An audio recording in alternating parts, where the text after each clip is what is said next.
Hey, It's happening, Howard. we're back. We were just having a little chat there, and then we got clapped right in. Yeah. And I think there was a little moment where we were going, should we? And then we were like, no, let's make a noise.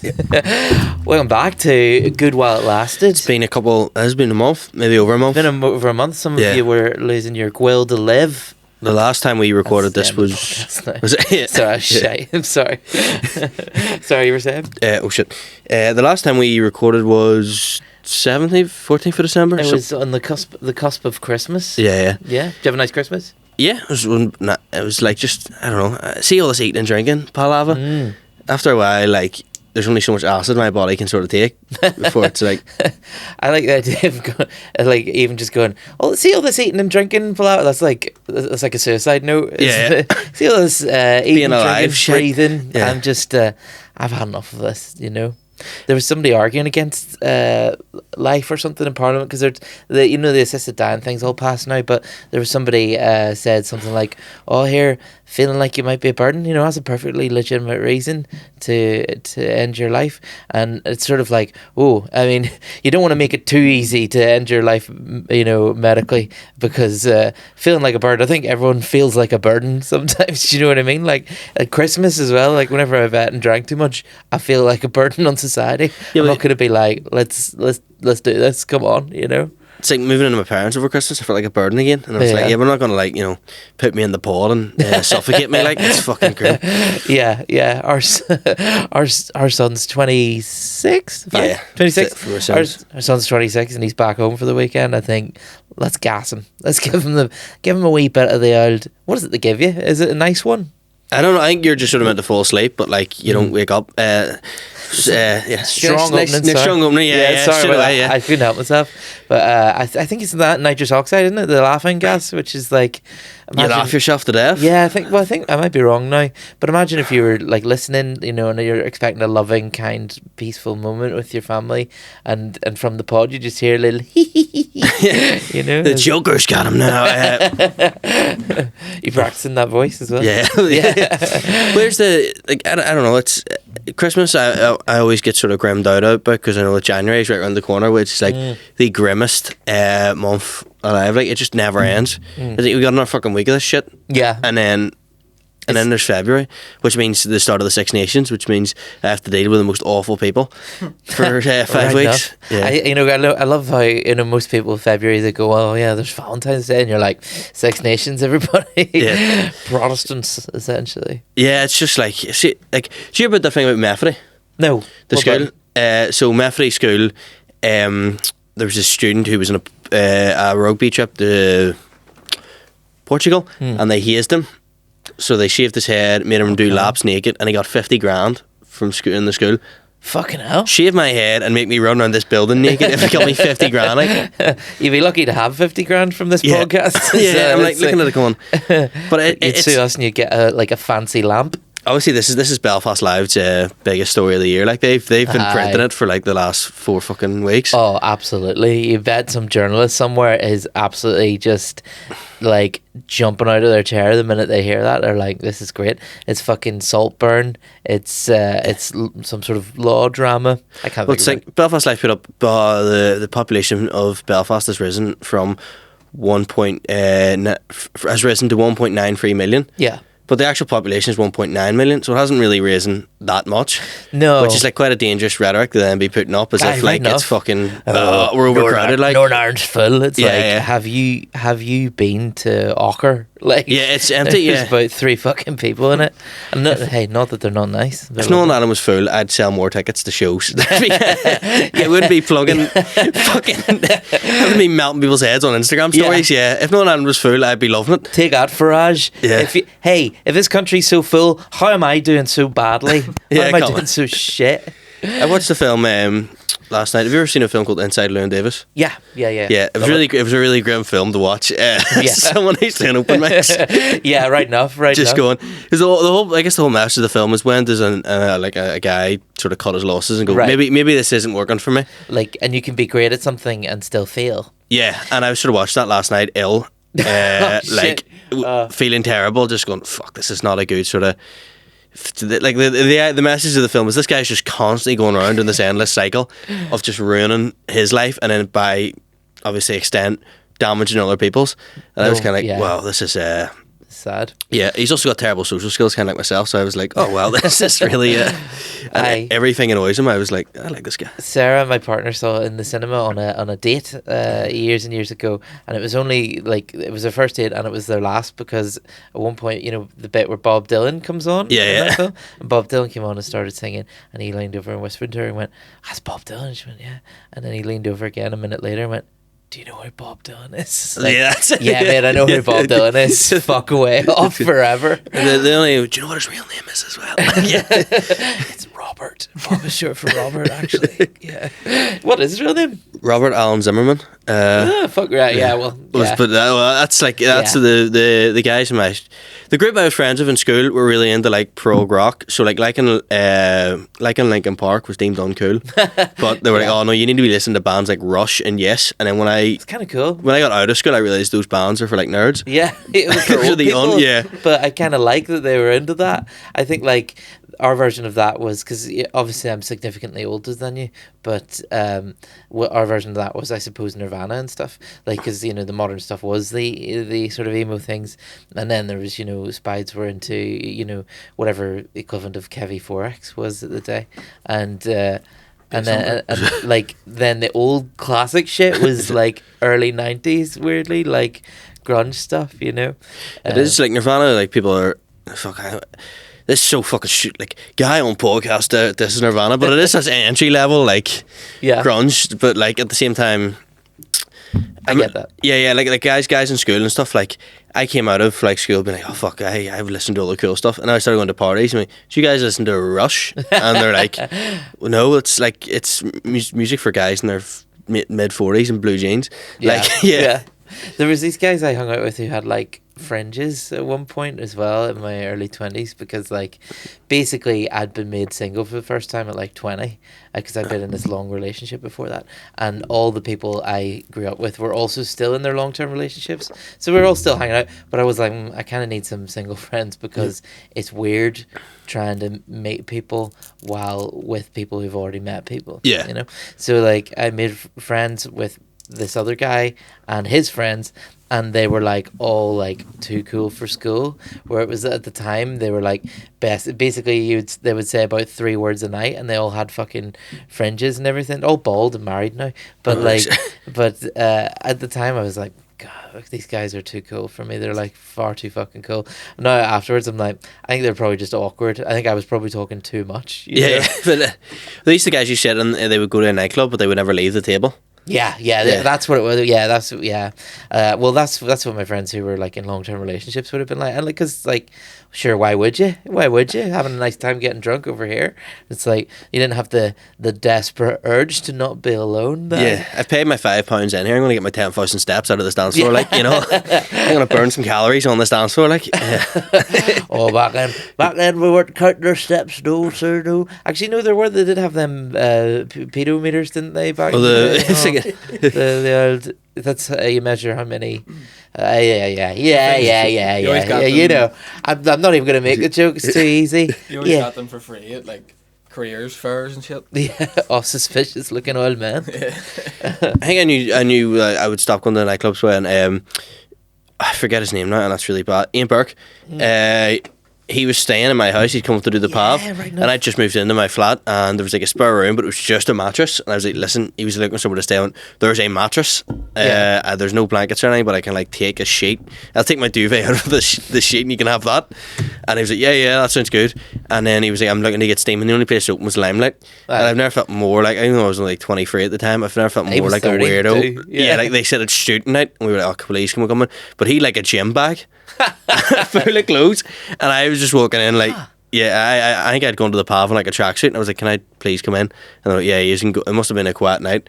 But like I remember like we were just sort of chatting to people in the smoking area, and I realised everyone here is 5 years younger than me. I'm like, what am I doing? And then by extent then 10 years younger than him. Right. And I was kind of like, let's just go home. Like a couple of jobs ago, I I was like this like house leader of the supported living place, and all the people that worked there were like volunteers, so they were like quite young, but also I felt it was like my responsibility to sort of show them a bit of the nightlife, because I was, even though I was not a nightlife guy, but I was like, we all need to bond a bit, and because everyone was being very much work in, work out, you know, and so like I was like, oh, let's go out somewhere, and they said like, what's like the sort of shittest place to go and get drunk, and I was like, I guess Thompson's, and then I was immediately outvoted. It was like, let's go to Thompson's, and I was like, this is gonna be so fucking grim, and do you know what? It was great. The grimmest thing about it was me, the 28-year-old man In Thompson's, yeah. Glow sticks out like fucking yeah, doing fucking DJ Sammy or whatever. Like, even though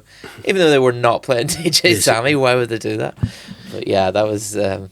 It sounds kind of like I groomed people. Now I've said that out loud, doesn't it? It's funny you were the only guy there. Just, hey, this pedometer's going off the charts. I just like it's. I like going out, and like, I'd happily stay. I might get called out from mates. I'd happily stay in my local from 7 to like closing. Yeah, just pinting, having the crack with them. Like, obviously, it's not a great way to meet people, because sometimes, like on New Year's Eve, my friend Andy invited me to like a New Year's Eve party in his house, and he was, you can't bring a +1. I was like, I don't have anyone, like, and so that sounds really grim. Yeah. I don't have nobody. But it's quite this brave. country's so full, why have I got no mates? Yeah, no, It's actually like, yeah, I could go to a mosque to make some pals. Yeah, this country's so full. Like, why is I have not a single match? Yeah. Because I have a friend who's like, again, we were talking about this last night. He was like, oh, I fucking can't do anything on that there Hinge app. And I went, oh, why have you got many matches? And he sent me through, and he's got like 16 matches, and he goes, I'm just picky.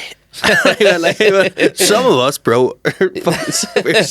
I do, yeah, like there are some people who get on like, do you know what it is? It's the I probably, do you know, sometimes I repeat myself a lot. I've said this before, but like when I was a kid, the In-Betweeners was a new show, and like everyone in my school loved it, and I was glad that everyone loved it, but I was also a bit bemused, because I was like, the popular people loved it as well. I was like, why do you like this show? This isn't aimed at you. And I think it's because like on some level, like I just didn't realise, but you know, they were in between a different social group that was so high up that I just wasn't aware of. Yeah, do you know what I mean? Yeah. Like just people older than them probably, or people from a different school or something like that. But I always like the In-Betweeners always had a sort of nice message to it as well, but like anytime they tried to do something horrible, it would backfire in their face. Yeah. And they'd realise, or they tried to move to a different thing, but they would realise that's their friends. And it always had that nice message of like, or if they tried to like sleep with someone in a bad way or do something wrong, it always blew up on them, which was always had a sort of nice message of it, that they were there to like kind of look after themselves. And it was quite realistic at times of like what actually being a teenager's like. Yeah, because you're not going to be skins. I think we all thought we were going to be skins. Yeah. And we weren't. We were very much them. Wait, why did I bring up the In-Betweeners? What were we talking about just before that? It's kind of, we were social and going out and stuff, but yeah, no, I've lost it. Sorry, I fucked it. But it's like skin, like shows like Skins, or like that. What's the other one? Euphoria. Oh, yeah, where it's Euphoria a guy in a modern bath, like a fucking bathtub, while people are shooting for his house. I hate being in high school when this happens to me. It's like it's also also clearly written by someone who has not recently been a teenager. Yeah, you know what I mean? Like, even not to keep bringing up Skins, but like even if you watched it back then, it's like, you got any spliff, mate? And it's like, I don't think anyone called it that even then. You know what I mean? It's clearly written by a middle-aged woman.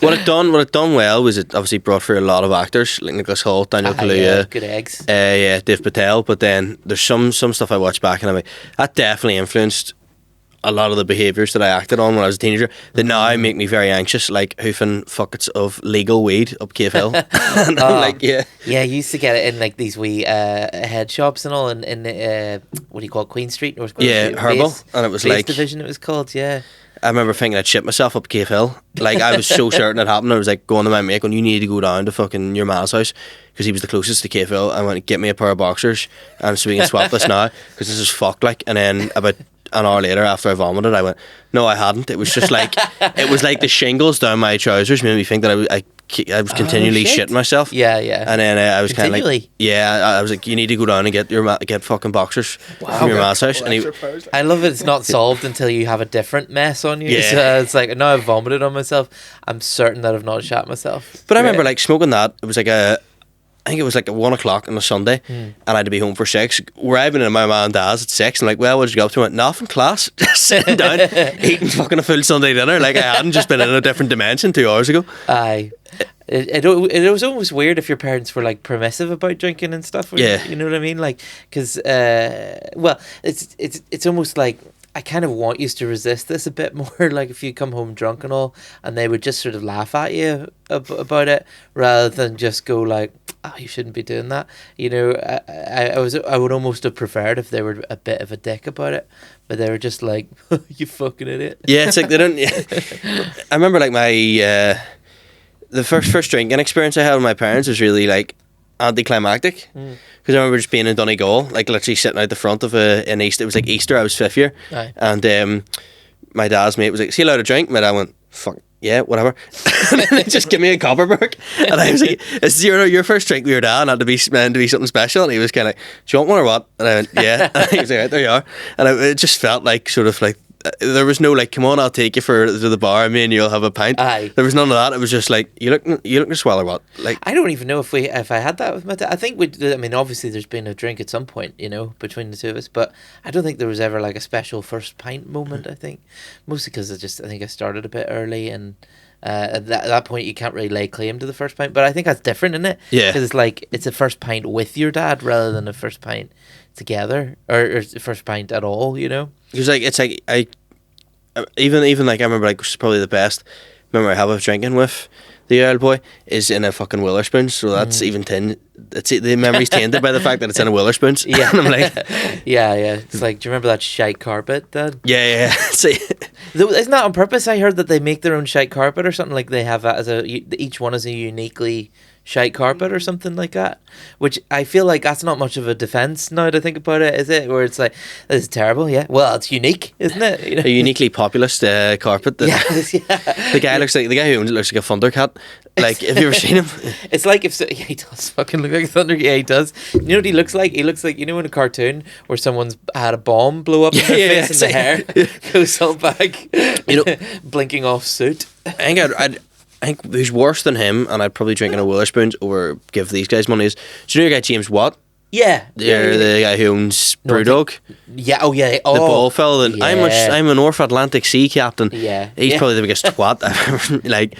Yeah, like you know, like some people can make bald work for them, and then some people look a little too bald in a way that makes you go, "Fuck up, will you?" Yeah. Like you're bald, you're too bald, mate. Yeah. Like it's like there's no you know there's no bristles, no nothing. Oh, am I about to say something horrible? I feel like I'm saying something horrible. Nah, fuck being bald. I hate it. Reverse. Don't you ring that bell, you baldy bastard. No, sorry, I'd 100% go for a fucking. no work ethic in this ward. Anyway, I would 100% go to Turkey.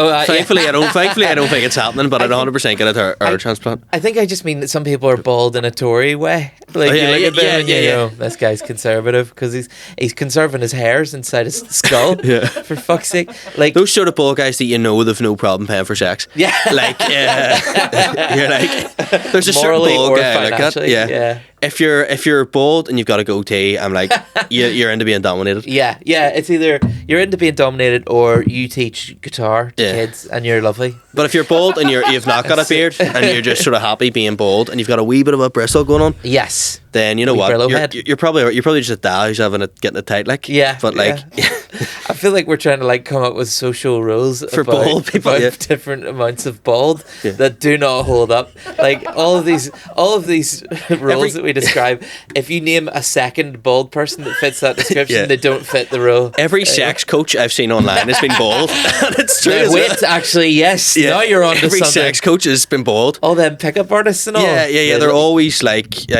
it's not doing anything for me, so I need to gaslight these people with awful. Yeah. Like one of them came up my TikTok feed the other day, and he's like, "This is what you need to say during the act," and I was like, "I would never say that." Was it like so? It was like a scripted thing. Yeah, your something belongs to me. I mean, why would I say that? Ooh, okay, right. Belongs to me. And it's like, and your hair belongs on the floor by the looks of it. Like, I saw one of them on TikTok lately. I was like, are they trying to make a comeback? And it was your man. He was the big one now in the 2000s called Mystery, right?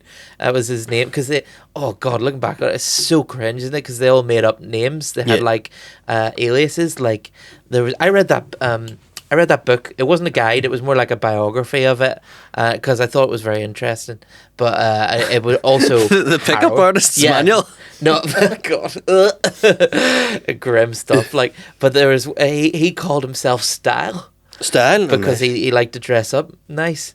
And then there was Mystery, and then there was fucking there's an actor who I'll not mention who was really into it, and he flew some of them over to like teach people and everything. Well, an actor on our scene is really into fucking picking up women. I want to tell you who it is. It won't surprise you, but like a few names come to that. Actually, no, might surprise you, and then it won't surprise you. But I know one of the guys he flew over was called Juggler. I was like, because of his pace or sexy name. He juggles in front of the women, and they're like, I think he juggles. Take me home. You're like, I'm really not impressed by you because you're bald and in a suit, and they're like, here, watch this here, but. Yeah, he's like, no, you might not think juggling pays off dividends with the women, but if you do this outside Duffy's Circus, that's where they congregate. Do you want to actually peel an orange in my pocket? That's fucking really.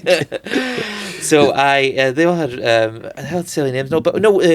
Mystery came up on TikTok, and I remember him because he did that thing where you wear a lot of funny stuff. You wear like a monocle and a top hat, and it was like a big furry top hat, and so that people can ask you questions about it, and then you have a conversation with them. Pick up. Yeah, it's a weird thing to be like, because some people are really into like, you know, like my flatmate's really into Magic the Gathering. Yeah. I'm really into drinking a bottle of wine and watching films, and I'm watching Llewyn Davis and going, that's me. But like just going, you know what I'm going to get really into? What? Being a pickup artist. Like, it's just fucking weird behaviour. Like, I think it's just like, it's sad. I think that stuff like the apps really got rid of it, which is good. Yeah. But because like, I think what attracted me to it, because I was 20, I was single for the first time in my life. I was like, I'm not going to buy a fucking manual, but I'll read a book about what it's like to see if there's literally anything worth keeping. And like all the only stuff that was worth keeping was the stuff like, be interesting, try and be quite nice, but try not to be a doormat, try and joke around with someone, you know. But like, which I can't believe I needed to be told, but I did anyway. But I think like the apps got rid of that, because what the apps do, I think, and keep in mind I haven't been on an app since the end of 2016 where I was on an app for a day and met the love of my life. So like, I think what the apps did was they turned dating into something you can like work at, rather than like something where you just kind of hope you meet someone, and like it's like, oh, I can put in hours on Tinder. And I feel like that's what probably attracted people to the pickup artist stuff, was like you frame it as this is something you can work at and get better as, whereas if you actually meet someone trying to do that, it comes across as really inauthentic and fucking gruesome, just gruesome stuff. Also, the apps, I know this is mean probably, but if you're really not feeling it, you can kind of just go to a match. Yeah. Which, like, I mean, like, I was speaking to someone on the other day, and they asked like, what seen any good films lately? And I went, I watched Nosferatu the other day, and they just don't match me. Alright, what the fuck? They fucking hate horror films. That's what that is. Yeah. They got a jump scare when you said it. Like, no, I said Nosferatu, and I always said I prefer mixed popcorn, sweet and salted, and maybe they just go, fuck this guy. He likes being thirsty. Like, you know, like that's prejudice, isn't it? That's a real prejudice there. I like it. Hinge works because you don't even see like I don't know why. My friend was speaking to someone on Hinge, and her political views on Hinge say conservative, and then he was kind of like, oh, they're not really, and then they were like really conservative. Why and he would went, they say yeah.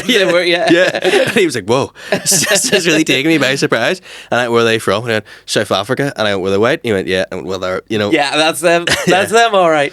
My Tinder bio back in the day was and this is 2016, so it was Corbyn in the streets, Blair in the sheets. Nice. And I thought I would go down better than it did. It didn't go down very well at all. But I mean, you know, I wasn't exactly finessed in the matter. You weren't mystery. That wasn't mystery. But fuck, that's what he was saying, right? I listened to the clip and I was like, ugh. I'm like, I'm so glad that society's kind of aged out of this, but it's sad that he's still doing this, where he's like talking about how you hit on a bartender, and which, first of all, if someone's doing their job, can you fucking leave them alone? But second of all, like, he goes, so you go to the bartender, you go, oh, do you know what's really good and really bad at the same time? That you're doing this job and I'm here with my friends, and that's going to prevent us from really meeting and connecting forever. Like, we have this nice moment, obviously, but you know, you're working behind a bar, and soon my friends are leaving and I'm going to have to go with them, and you know, I'm sure we can figure this out. Like, you know, if you have any ideas. Yeah, fuck that. Like, any idea? Fuck off, mate. Just like, it's so inauthentic, because it's like you're not even just saying what you're asking for. You're like, any ideas? Can you suggest giving your phone number to me, as if it's a new idea? can I ask, did the act who flew these guys over, what venue did they put them up? It definitely wasn't the Black Box, put it that way. I have no idea. Like, here's where you're going to give the talk. I have no idea, but I suspect it was just in his house. He just had people over to his house. And That's even more depressing. Like, he used to have people over to his house to like workshop material back in, like, this is like 2013, so it's nobody who's doing that now. Yeah. But like, he used to have people come over to his house to workshop material and stuff like that. So I'm assuming he got this guy down to his house and just workshop that stuff in his house, I guess. What's your plans for Friday night? Yeah, I'm just going over to this guy's house to learn about picking up women. Picking up him, just talking to him, just having a wee chat. I mean, this guy's now married and has a child, so I mean, maybe it worked out. But let's keep his identity. But yeah, mystery. oh yeah, let's keep his identity. Paul Curry. No, I'm only joking. It's not Paul Curry. It's not Paul Curry. Let's keep Alan. It's not him. I would love Alan Irwin to be in the audience of some sort of pickup artist seminar, because of how much he'd hate it. Yeah. I think he would not be able to hide it on his face. There would be like a suppressed fuck up in his throat the entire time. You do that thing with the eyebrows, kind of meet in the middle. Yeah. He'd be like, I think he'd be. I think he'd be good at playing polite if he's annoyed about something, but I feel like that would push him over the edge. You know. Anyway, yeah. So, well, my speaking of bios, which shows how unpopular the guy must, not unpopular, but just how little known. I was on the Conan O'Brien show when I was like 19, for a video of mine was on the Conan O'Brien show, and I put that in, being like, video I done was on the Conan O'Brien show, and I think, what looking back, like, it's just you bragging in your bio, like, I've been on the Conan O'Brien show. What was the video? He was having a pint outside Biddles, and my mate was picking me up from work. Yes. And we drove by and went, yo, Conan lad, what's happening? And he just turned around and went, alright lads, and then just posed with his fucking pint of Guinness. Yeah. And we all thought that was like the coolest thing ever. Was it Biddles? And then, it was the Hatfield. no, Biddles, it was outside. And then Right. just because I was leaving work in House of Fraser, and then the video done like quite well online, and then it ended up on a show, the video, and then my mum emailed the producers of a show being like, that was my son's video, can you have him on the show? he had a run-in with him at the same time. Did you? I think it must have been the same time, like, that he was over here. Yeah. I was playing a gig in, what do you call it? On the corner of Northern Way. the Northern Way. Yeah. Oh, yeah. I was playing a gig in there, and we were actually like supposed to be finished our set, and we were having like a good bit of crack, like, so it was like, I'll play a few more tunes, and our mate that was there watching us was like, I'm waiting for Feg here, be back in a minute.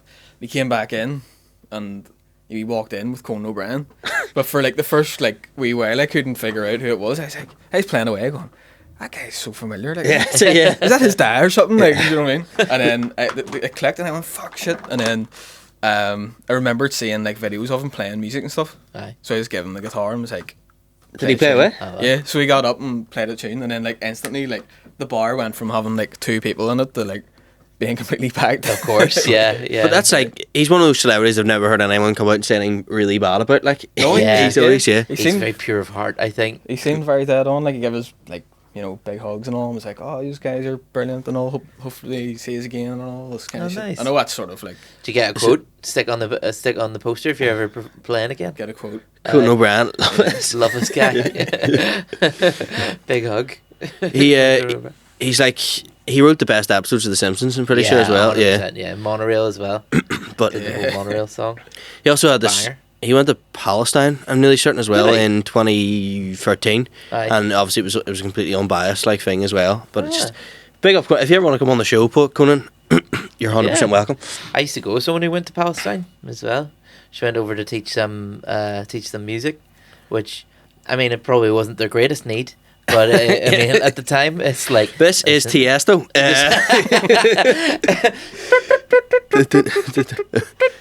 no, it was more like flutes and stuff, you know.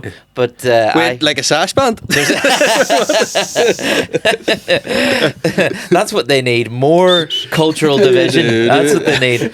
Just some triumphalism. Boys across the fucking border with Israel. Is that not our tunes? Is that not the guys who like us? What the fuck? Yeah. Do you think they have like in the middle of Israel they have like places where they're putting up like Union Jacks in honor of the Craigie Road? Yeah, it's just a big photo of fucking Johnny Adair in Tel Aviv, like Murals on murals the here. wall. Are real thing of like this like really like far right like German like group that really like worship Johnny Adair. no, fuck No? yeah. They're like obsessed with him, and they've got like, you know, like shrines to him and all. Like, It's fucking mental, like. I seen some documentary about it, and then like whoever found out about it like got in touch with him, and they brought him over, and like they brought him over to Germany, and they were all like having the crack with these fucking Suddenly, Nazi boys. Like, Does this Johnny? yeah, so Johnny like, we Adair. love Johnny so much. it's only a matter of time before Elon Musk starts pushing him. Yeah. Like, listen, Michelle O'Neill isn't going to cut it, neither is. We need to start pushing Johnny Adair. Yeah, like, So funny. That's wild. There's an old joke that Sean Hegarty used to do. I don't think he does it now, but I always loved it. Which is like, what's the only thing more scary than Johnny Adair? Johnny a double dare. Remember out there. It's fucking stupid. Oh, there. Big Johnny, eh? He's a Talkmona fella, wasn't he? We know an actor who lives, Darren Matthews lives around there these days, and he says it's quite peaceful. he's like, well, I suppose all those guys are not dying out, but they're getting older, like. Yeah, slowing down, you know.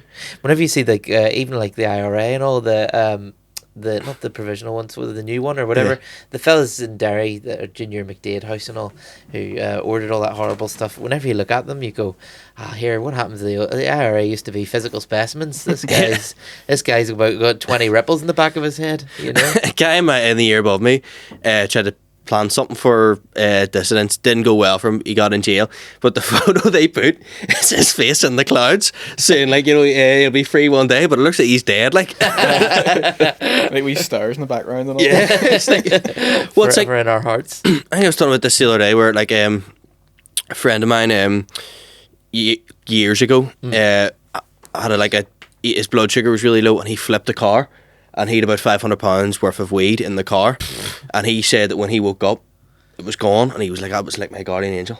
He's like, "My guardian angel must have made it disappear for like a fucking second chance at life." And I was like, "What did he look like?" And he was white. He was like in a white tracksuit, I mean. He goes, means you were robbed. And then I started thinking, like, what if the angel's like, you know, one of those smicks who dies, and they go, heaven's gained another one, bro. What if it's one of those guys sent back down to earn his wings? You know? Every time Tiesto plays, an angel gains his wings. Because he was like, I went, you know, I think you're wrong. What did the angel say to you? And he was like, I told me to fuck up.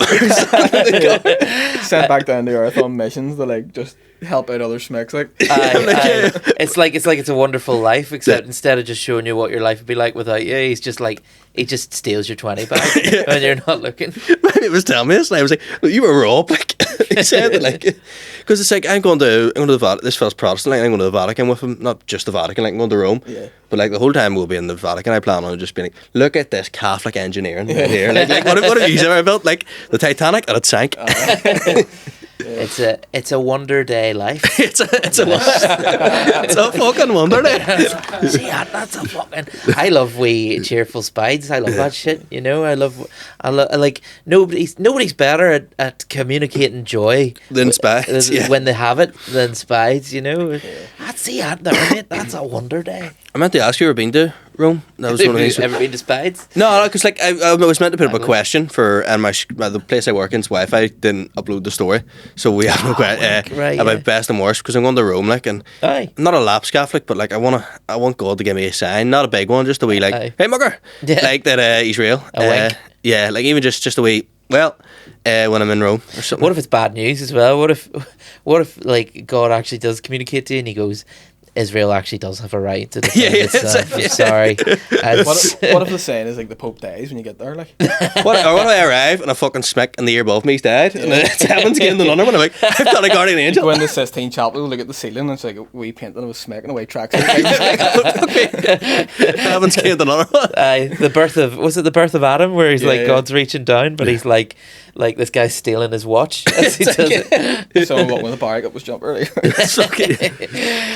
Fuck. Rome. I've not been. No, I've not been. Are you going to do that thing where you throw the wee coin in the fountain and all? Yeah, Make a wee wish. just a wish, being like flicking the coin in the back, and then like, Yes. Get another coin back. Was come that on, the yeah, Freaky come on, Friday? please let that act fly mystery over again. There's a photo of me. We went to Vietnam. Vietnam's Catholic. I didn't realise, and again, I went and just prayed one day because there was a church and it was outside, and we had like 20 minutes to stop at this fucking sort of. There's a lot of outdoor markets where you can buy a can of Coke or whatever, and I was just I bought my can of Coke and there was mass on, so I just went and watched the mass, and then I said a prayer. But my mate who I went is like a big atheist, like a Richard Dawkins level annoying atheist. And I was sitting praying, but he took a photo and just put it up in a story, and I was like, captioned, please God, let me get laid on this trip. He did get you there, in fairness. That's pretty I'll great. send the photo in later on. It's just me like, but like, I felt bad for the wee Vietnamese. Like, they're not wearing altar boy robes, but they're in full suit and tie. The Vietnamese altar boys, and I'm like, it's like nearly 40 degrees. Like, Dedicated? yeah. Wow, fair play. Sweating it out for old Jesus. There's Jesus is kind of drawn Vietnamese as well, which is pretty cool. I kind of like that they were like, nah, fuck it. Yeah. Like, people go, well, Jesus clearly wasn't white. He was probably more like brown or black. And then Vietnam, they're like, nah, Asian. Yeah. Here he is in a foxhole or whatever. Because one of the main things I didn't expect is that in Hanoi, the capital city, one of the main tourist attractions is like St. Joseph's Cathedral Aye. and stuff like that there. And the patron saint of that cathedral is like some kid who was born with a rare disease and posted like, I guess, Christian posts on fucking Facebook, and that's their patron saint. The patron saint of fucking spamming on Facebook. Patron saint of Facebook Marketplace. Like fucking Like for a lake. yeah, it's like yeah. Class. Oh, wild. Yeah, so did you see that Tyson versus Paul fight? This is how behind the times I am. I was out for drinking basically, but I caught the yeah. I didn't watch it either.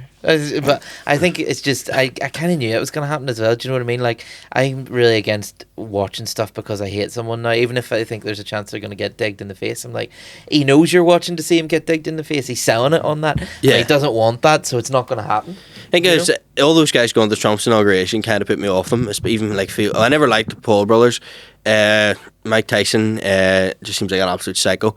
Yeah. And Phil Vaughan, that's put me off. Like, not put me off, but it's like Aye. the sort of brosphere or what's it called? Yeah, the manosphere. Manosphere, yeah. They just all seem like there's an article The Guardian posted, which is like, I always expected men to rule the world, but I didn't expect them to be such losers. Yeah. And it's like Mark Zuckerberg's not cool. Mark Zuckerberg's the kind of guy I'd love to kick in the head, and like it's like, There was a how wee is he moment. dictating? There was a wee moment where he looked quite cool before this big pivot to the right, where he was like doing his wee Brazilian jiu-jitsu, carving statues for his wife and everything, and I was like, it's a pretty cool guy. And then he's like, there's too much there's not enough masculine energy. I'm like, there's not enough. Yeah, it's like, you don't fencing as your sport in high school, which is true. Like, it's like, that's the Hey, don't diss fencing now. Yeah. I did fencing in secondary school. No, you did. I did, mate. Seriously? Do you know what? I was quite good too. I was quite good. I Is was fencing each not other what with like guns, Nazis like? and like psychopaths do? Like, is well, you know, nobody's perfect. Yeah. But, the Reinhard Heydrich of East Belfast. That's a different level of like posh school. Oh yeah. And like, I couldn't fight my way out of a paper bag, but give me a rapier, I'll fucking and I'll fucking kill you. What if someone's like just not getting off stage? Can you just like put on your fencing mask on, like walk up, just poke them instead of flashing them? Yeah. If you don't get off stage, you will bleed out.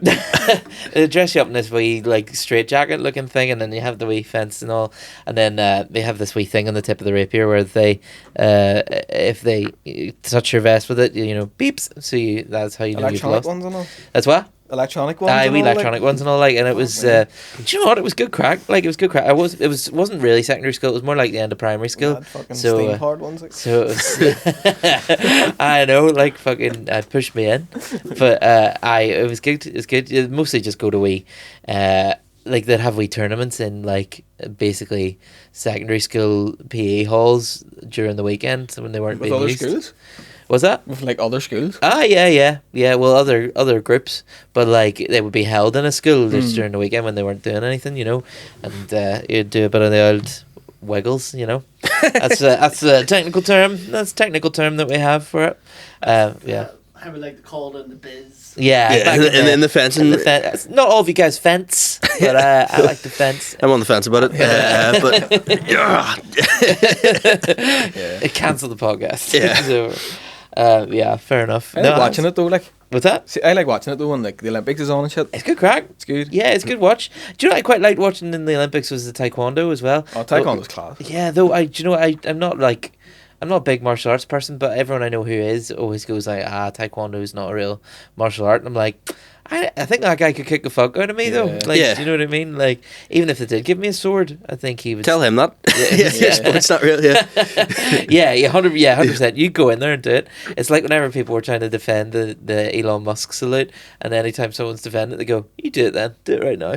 Yeah. And then they go, "No, don't want to." Fire one of them up and work and see what happens. Yeah. Do it at the end of a meeting, see how popular that shit is. It's imagine me, yes, we're going to give you the promotion, cheers, and then just firing it up like. Appreciate it. I haven't heard much of Greg Wallace since Christmas. You know, it must have been What a keeping a low profile for once in his life. Well, is it not what they call Paddy McGuinness is now doing a show where he goes around factories? Is he? Is it someone work was telling us where he goes like factories where they make he's gone to Strabane where they make sausage I've rolls. Yeah, it's like and That's so Paddy McGuinness, isn't it? but it's almost like that was a show purpose built for Greg Wallace that Yeah. he's come in and been like just someone has to take the rewards. Yeah, there's a Wallace-shaped hole in the sausage roll industry. The Wallace shaped hole is incredibly circular. So I imagine it.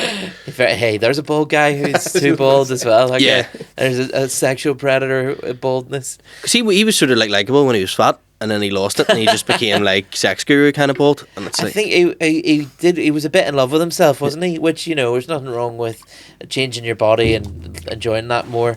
But also, I think you can immediately tell he was like, now to send a load of creepy messages. You know what I mean? Like, also, it was all about food and stuff. And it's like, if anyone ever sends you a sext that has the word nosh in it, I think you should probably stop sexting that person. I you want know to what I try mean? your tasty nosh. It's a real Beano kind of sext language, isn't it? You know? One of the hosts of MasterChef Gulp. actually followed me on Instagram, which was really weird. Oh, did he? Like, it was a woman. She was on I'm a Celebrity to get me out of here as well. What's her name? And I sent it over after, but I was like, looking at it being, I forget her name, but I was looking at it being like, please keep following me if you watch this. She's like a food critic and all. I was like, what the fuck came up following you from your sketch? And it was that Dry January one. The one where we got like dogs abuse. Yeah, Yeah. you got some shit for that. Yeah. Yeah. D- You want to talk about it? Me and my friend Saul done a sketch about Dry January. Pretty harmless, and then guys were like commenting saying about it where a guy pranks his mate, who his mate clearly has a problem with drink, and he swaps the non-alcoholic with the alcoholic, and his mate has a pint, and he's back off the wagon. And people were commenting in the videos, being like, "Imagine you actually done this to your mate," and he got back on alcohol, and then he went and ordered his usual order from his drug dealer, and he OD'd. That would be on your conscience. It would. That's a lot of imagining, though, isn't it? Yeah, That's a big hypothetical. Like bros out here writing fan fiction. Yeah. And I don't think doing a sketch like, oh, wouldn't it be silly if you did something horrible, is saying you should do something horrible. yeah, but then I then clicked on this guy, and he's got like 100,000 followers, and he's like a New York Times writer. Oh, shit. And I'm like, am I going up against this? Yeah. So, Yeah, the entire force of Alcoholics Anonymous against you. Yeah. It's not a fight you want to pick, is it? It's like Cousin Greg suing Greenpeace Yeah. in succession. Yeah. It's like who's Ciaran feuding with at the moment? Alcoholics Anonymous. Yeah. New York Times. Yeah. Slick. I got my first bit of Reddit criticism at the minute. See, Northern Irish subreddit is very It's very what? You've made it. I've made Oh, yeah. it. I'm huge now. They're quite negative about local comedy, and if you don't like stuff, that's fine. A lot of them I would put to you don't actually see that much local comedy. I've made an assumption, but that's a whole other discussion. But in fact, once I did say to somebody on the subreddit, like, well, who have you seen? And he mentioned Cormac O'Donnell, who's a comedian who hasn't gigged since 2016-17, and Dale Thomas, who's a travelling comedy hypnotist. Oh, nice. And it's like, yes, all that local Northern Irish humour that Dale Thomas probably does. Fucking like 8 years ago, you gimp. Anyway, no. So I did. It's probably bald too. Like. He's probably 100%. Craig Wallace at a keyboard, tapping away with his wee skinny fingers. But Shite. I did the waterfront with Willie T there in December with Ronan Linsky, James McKegney, a finer bunch you could not find, and someone posted a thread on the NI subreddit saying, was anyone at the Willie Thompson at the waterfront last night? I thought his support acts were abysmal, but I really liked Willie. And I was like, abysmal's great, but I went onto this guy's profile. It's just like I'm not bothered, but I want to know what sort of vibe this guy is. All his posts are like fetish posts in like subreddits that are about underwear, particularly, and like some of them, like, it's weird because they're not always gendered, and some of them are just like, it's about like where you store them. So I'm like, why are you so horny for cupboards, mate? Whereas like, can you post here where you store your underwear? It's like, are you breaking in? What's the? But like I was going to say, what? it must be your man. Did you ever see that video? And it's like the prank call, and it's like, he rings someone. It's an ad from a newspaper. An ad in a newspaper. It's probably 15 years old now, It's isn't not it? more, yeah. And it's like, it's some posh woman, like, don't know where she lives, but she's got a posh accent, and she answers the phone, she's like, hello. And it's like, I'm ringing about the chest of drawers you have. yes, yeah. Was there ever any shank or diarrhea? I love it. Did you ever see that one years ago about the pizza guy where he calls the pizza place and he's like, yeah, there's just nothing on this pizza, mate. It's just bread. There's like no toppings, no cheese, no tomatoes. And then like they chat about it for a bit. They're like, oh fuck, that's a real mistake. Sorry, we'll get it fixed. And then suddenly he goes, I figured out what it is. Just open the box upside down. Love that. So this guy, he's posting in all these underwear threads, but the only one that freaked me out a wee bit was where he said, if you wear a thong, can you please comment your age? And I was like, huh. Yeah, That's I don't know if that's a pedo, but it's not pedo, is it? It feels a bit pedo-y. he also called Ronan Linsky Roman Linsky. He did, yeah. He said, I really like that Roman guy. It's like, oh, okay. There's one Legionnaire on Margaret before you. Freeways on the stage. Like. the centurion himself. But like the only one, the one that really made me laugh was there was a guy listed the best comedians, and he went, here are some people who are decent, and then it was loads of names, and it just went Alan Irwin brackets improving. He's not quite the decent worst yet. compliment. The worst compliment. But listen, you're getting there. Like there was worst podcasts in Northern Ireland, and so it came up like all the big before ones. us, by the way. Oh yeah, we'll be on that soon. So it's the fates are unwritten. But it was like all these podcast names, and it was the podcast I used to do, RE Podcast, was the third most hated in Northern Ireland. And then beside it came up podcasts, like who hosts the podcast, names unknown. Yeah. They didn't even fucking... You don't even have to Google. It's like literally if you click on the podcast, it said, presented by Pete Kiffin, Sean McAlevey, Ciaran. I mean, that sums that podcast up. It's names unknown, yeah. What did you say there? Who else is on the list? Ooh, I think Sean and Diona had one at the time. I think I was on there. Tea with Me was obviously there because people really weirdly take against Shane in there as well. And Mudblood, unfortunately. So Mudblood. you have beef to settle with them. Yeah, We produced this. I'll send it to you later. But I think, I try not to hold it against them too much because I do think there's elements of like cultural snobbery and stuff where it's like there's a lot of people going, oh, there's too much green and orange references, where if you go to a lot of comedy clubs now, most of the time there really isn't, maybe in a bit of crowd work or something because people respond to it, but like ultimately if there's green and orange jokes still being done, it's because people are still laughing at that, and it doesn't make you better than them that you don't like it. But Gaddis is used to do the one in the Lavery's green room, and I got to do it in last February, and I remember one of my mates in work, like biggest Gaddis fan, And I went, I got to do this podcast with him in Larry's green room. And he went, I'm so buzzing to hear this, I'm so buzzing to hear this. And I went, well, what'd you think of it? He goes, I only listened to the first 3 minutes and you were just talking about comedy, so I turned it off. And I went, well, that's just, you're clearly not a big fan. That's how fickle people are, they just change like that, yeah. I think they can switch pretty quick. But I try not to hold it against people too much, because I feel like, especially if you don't go to much comedy, there's nothing more frustrating probably than being the only person in the room not getting a joke. Not getting a joke, but just not liking a joke. Do you know what I mean?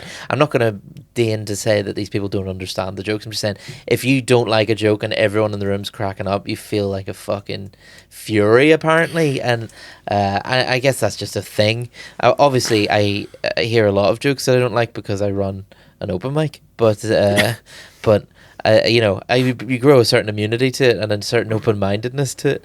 Like, I don't think the world's a worse place for Mrs. Brown's Boys being beloved by some, even though it's absolutely not for me. It's really, really not for me.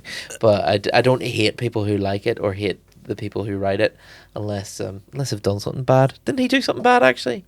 I think he just was, he made some character slightly racist over the year. Oh yeah, that sounds about right. Yeah, that sounds about right. There's a thing as well where people are like, oh, I just don't have a fucking terrible one in front of the, obviously you listen to a lot of stand up and all running, and I remember hearing people saying, oh, I don't have a terrible one in front of the host, and in my head I got that, and I was doing a gig and I turned around and the host was watching football on his phone. He's not listening, like, he's streaming the match. Yeah, Doesn't matter how I do here, like, I'll like. Someone messaged me last night saying like, I've got a support slot for a relatively big comedian in a month there. I did support for him once last year. I'd like to have a full new 20. And I was like, you don't need a full new 20, mate. That guy's not seen your first 20. He wasn't paying attention, probably. Especially if you're doing support. You're like probably backstage shitting your pants. Yeah, it's like the... like, I remember like doing it for Alan and Ronan were like, oh, do you want to do like 15 before Chris Kent in Kildare-Darlings? And in my head I was like, fucking right, let's do this. And then like but I'd done my set and they're like, oh, Chris is only just arriving now, like, because it's like he's just arriving in Belfast with his family, he's coming to the break. And I'm like, oh, so it's not as sick. In your head you're like, this is the most significant part of my career so far. And then it's like it's like not even there. I know, like in 2015 I did support in the Mandela for Jason Byrne, and so that at the time was probably the biggest gig I'd ever done, supporting the biggest act I'd ever supported. And I was like, oh fuck, it's going to be a big deal, blah blah blah blah. He arrived during the break, I was long done, and like, which, you know, fair enough, he's driving up from Dublin, I'm not going to hold that against him, but he goes up to me, he goes, yeah, great set. And I was like, you weren't there, you didn't see it. He's like, what's your name? You know, it's like, fuck's sake. Here, we should probably wrap up. Look towards wrapping up, but we have a sponsor message this week, actually. This week's podcast is brought to you by Mikhail Gorbachev, who is doing a book tour around Ireland this year with his new book, Wall? What Wall? So he's going to be in the Black Box on the 28th of Made Up Month. We'll see you there. It'll be hosted by Ronan Linsky. Yeah, roaming around. Any shout-outs? I have nothing to promote now. I did that wee show I've been promoting all year last year. How did the show go? I'm really happy with it, mate. I'm going to try and...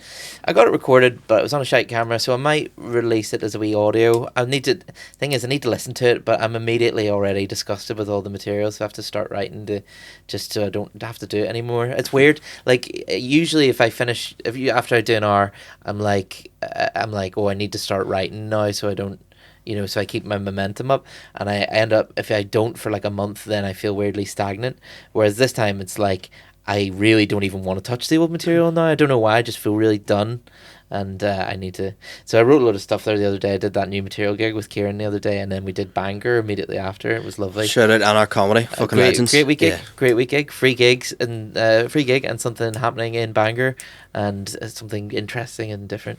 But yeah, it was... The thing is, it's all topical, this new stuff I've written now, so I'm like, it's got about a month in it before everyone's forgotten that all those soldiers in North Korea are wanking a lot. So I better stick that up quickly. Do you know about that? No? No. They've got unrestricted Wi-Fi for the first time because they're North Korean, you know, and they're in the Ukraine, and immediately addicted to porn. So that's, pretty bananas. Before we go, I have just stumbled upon something very weird. Yeah. So my curiosity got the better of me. Yeah. I wanted to find out some of these like feedbacks for the podcasts. Oh yeah. Came across this NI comedy subreddit. Oh, yeah. and I comedy snark is that? Yeah, that one. Yeah, that one's quite nice, I think. Yeah, mostly all nice stuff on one's that quite one. nice. This thing's a bit weird. Oh yeah. So somebody charted and surveyed people on predictions for Oh, the boxing. Yes, The I saw boxing, that. did you see I that? voted in that. Yeah.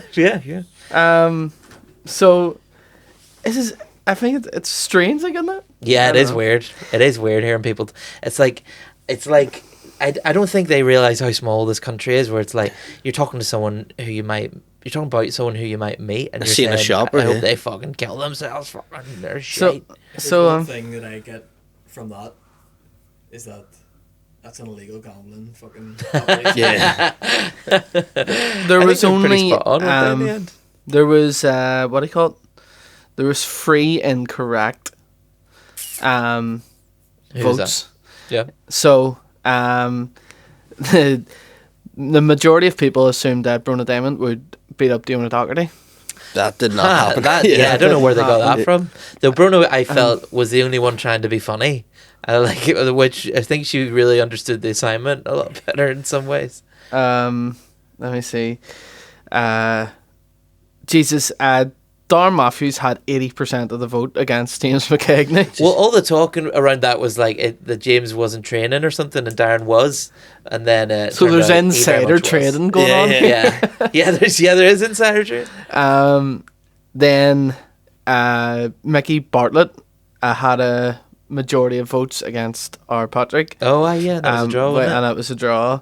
And then it was predicted to be a draw between Shane and Sean. But Shane won. That was a good wee fight too. Yeah, it was. I think, I doubt they're doing it again, but I felt like the problem this time was that, I think the first time there was less prep time, so there was as much silly as there was boxing. Well, this whereas time it this was had like a year of training, and they're elite fucking killers. going in with fucking black belts and just completely different. Everyone was too good at boxing and not silly enough at this point.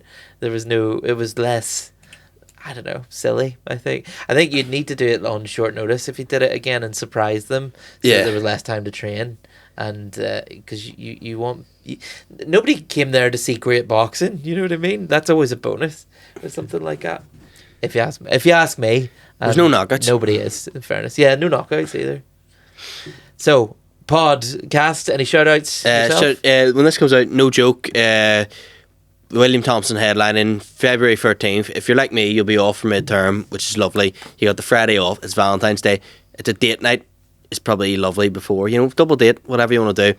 Then Beehive Comedy Club is back April 18th with Paddy McDonald headlining, Sean Haggerty, and Liam McHugh and Alan Irwin. So it's a great lineup as well. I've noticed as well, he's not just doing the February 13th Valentine's night gig, he's also doing one on Valentine's night as well. And as is Willie pitching himself as the Valentine's comedian? We done a gig in Balmoral as Valentine's as well. Right enough, yeah. Maybe he's like the comedian of love. I can feel him waking up in a cold sweat. Describe that right now. The crippled Cupid. I mean, who needs ramps when you got wings, eh? On that note, we'll Yes. cut.